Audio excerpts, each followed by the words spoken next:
These are your 8-1B notes. We are now going to multiply and divide rational expressions. And again, we're going to use the idea of regular fractions to help us out. I already did the simplification problem, so we can just cross that off. I didn't realize that that one stayed there. So to multiply or divide fractions, just to review the basics of it, you simply multiply across, numerator times numerator, and then denominator times denominator. Now when you do that, we'll actually get 15/90. And then if we needed to, we could break that down into 3 times 5, into the factors. And the bottom 90 becomes 3 times 3 times 2 times 5. And the common factors cancel. What's left on top is a placeholder 1, and so we end up with 1/6. Now another way to multiply is to actually take care of those factors first so that you don't have such a large number like 90. So if you look, you can simplify any numerator with any denominator. So when I look at these two fractions, this 3, I could see, could I simplify it with the 10 or with the 9? And it actually goes into 9. So I could pull those common factors out right now before I do the multiplication. And so when I do that, the 3 becomes a 1. And when I take 3 out, remember when you cross it off, it's like division. And so I'm left with 3 in the bottom. And same thing with the 5 and the 10. 5 goes into itself once, so there's that placeholder 1. And when you take 5 out of 10, you're left with a factor of 2. So now we'd multiply 1 times 1, which is 1, and 2 times 3, which is 6. So there's where you get the 1/6. Now you can do it either way, but for rational expressions, we're going to want to stick to the green, where you factor first, then do the multiplication. You want to clean them up, make them smaller. To divide, when you divide fractions, it's just simply multiplying by the reciprocal. So we multiply by the second one flipped. So if you flip the operation, you got to flip what you're multiplying by. So we are dividing by 2/9. That's the same thing as multiplying by 9/2. Again, we look at the common factors. We factor out the common factors. So I can take a 2 out of 4 and a 2 out of 2. I can take a 3 out of 9 and I'm left with 3. I can take a 3 out of 15 and I'm left with 5. So when I multiply, I'm going to multiply the numerator times numerator. 2 times 3 is 6. And denominator times denominator, 5 times 1 is 5. Okay, so that's our fraction review. That's the basis behind multiplying and dividing fractions. So here we go. We're going to factor every numerator and denominator separately. So you're going to factor everything. So a little bit different, you're going to actually have 2 numerators, 2 denominators, could possibly be 4 different factorings to take care of everything. You can cancel the like terms of any numerator with any denominator. So that means vertically or diagonally. And then multiply the fraction. So multiply numerator times numerator and put that over denominator times denominator. To divide, you're going to multiply by the reciprocal. So I didn't really go over a whole lot of division. We're going to flip the second fraction and follow the multiplication rules. So let's go ahead and give it a try. Again, I think the hardest part here is the factoring because it's been so long. So this first problem, I've got a trinomial. Okay, I know trinomials just used to be binomials where the middle 2 terms added together. So I'm looking for something that multiplies to give me 20 and adds to give me 9. And the answer is 4 and 5, a positive 4 and a positive 5.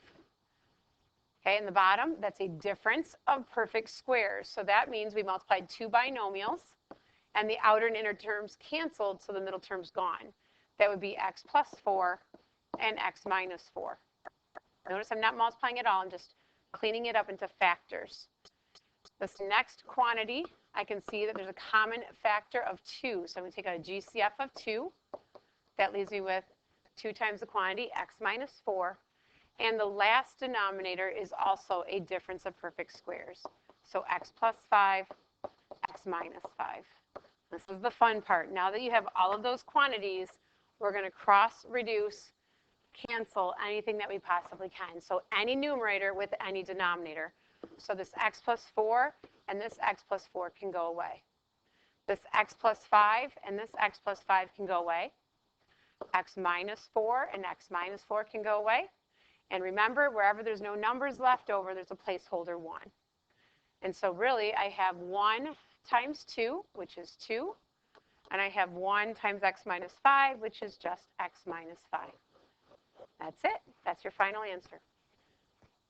If you wanted to, you could write it as one great big fraction, because when we multiply, that's all that happens. So this would just become one great big run-on fraction. So it's just simplifying the top and the bottom. Looking at number 2, sometimes we struggle with number 2, even though we already did number 2 back in a different chapter. Those are monomials. So when you factor monomials, you can't really factor like breaking them into quantities. You just break them down into their prime factorization. So 4a becomes 2 times 2 times a. 5b just becomes 5 times b. 15 becomes 3 times 5 times b. And 16 becomes 2 times 2 times 2 times 2 times a. Now you don't have to do that. That's one way of doing this. And then we just simply cancel. I've got 2 2's on top. Cancel with 2 2's on the bottom. I have an a on top, a on the bottom. B on top, B on the bottom. 5 on top, 5 on the bottom. So when I scan this, everything's gone except for the 3 on top. And when I scan the bottom, everything's gone except for those 2 times 2, which is 3/4. That's one way, breaking it all down. I honestly think that's a little bit easier to combine these first. So rather than factoring them, write them as one combined fraction. So I'm just going to do that problem one more time. And multiply 4 times 15 is 60. Multiply the a and the b, and I get 60ab. 5 times 16 is 90. I think it's 90. Yep. And ab. And then what I end up getting, but that doesn't give me 3/4. I did something wrong. Oh, 80. That's why. My math is wrong here. That's an 80, not a 90. So when I got 60ab over 80ab, the ab's cancel. Take 10 out. I've got 6 over 8, which equals 3/4. Sorry about that. All right, number 3 here, we're going to divide. So you can flip it, and then you got to factor. So just be careful when you rewrite it. So I can flip this and factor at the same time. The original one stays. Nothing can factor here. Nothing can factor out of x plus 3. Change it to multiplication. So now I'm going to write that on top. When I write that on top, I'm going to write it in factored form, x plus 3, x minus 3. And when I factor this, what multiplies to give me negative 12 and adds to give me 1. That's x minus, plus 4, x minus 3. So we simplify the minus 3's, the plus 3's, and so I'm left with an x plus 2 over an x plus 4. And there you have it. Do not cross off these x's and reduce that to a half. That is a number that when you add 2 to it, and the bottom number is when you add 4 to it. It's one whole number, so that would be your final answer. Complex fractions, you simply just change them into a division problem. And so I'm not going to go through all of this, but I'll show you the process. So you find the division symbol, okay? And so we'd have x squared over 9x squared minus 4y squared. And instead of dividing, I'm going to change it to multiplication. And I'm going to flip that we're multiplying now by the reciprocal. And then from here, we could factor. I'm going to save you the time and energy there. So the practice problem, explain how you divide rational expressions, and then I want you to multiply that example. Good luck.